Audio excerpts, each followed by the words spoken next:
কুমিল্লার গর্বিত সন্তান, সারা বাংলাদেশের অহংকার, জনাব হযরতুল আল্লাহ হযরত মাওলানা মুফতি আনিসুর রহমান আশরাফি হাফিজাহুল্লাহু তাআলা তিনি মঞ্চে চলে আসছেন।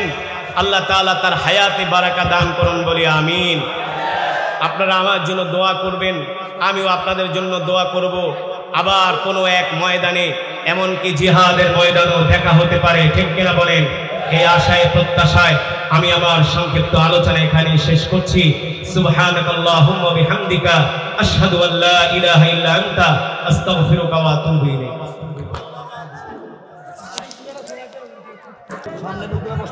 সামনে যারা আছি তারা বসে পড়ি, মিডিয়া ভাইরা বসে পড়ি। এই এই যুবকরা বসেন, বসেন, সকলে বসে পড়ি ভাই। আমাদের মুআজ্জাজ মেহমান তিনি বলছেন যে সূরাতুল ইখলাস তেলাওয়াত করতে। তো তিনি তো কোরআনের আশিক, কোরআনের পাগল। তো আমি তার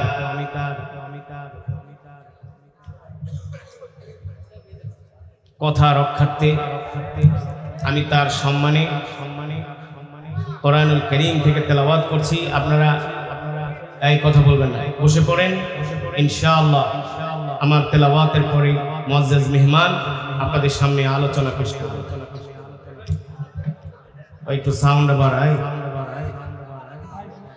বিসমিল্লাহির রহমানির রহিম।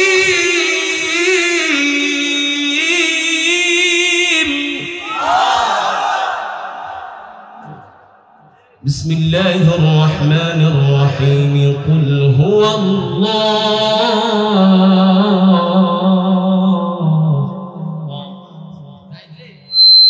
قل هو الله أحد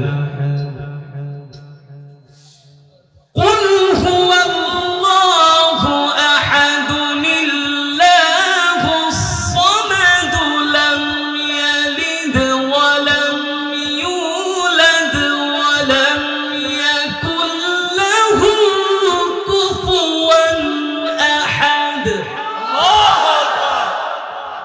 لم يلد ولم يولد ولم يكن له كفوا أحد صدق الله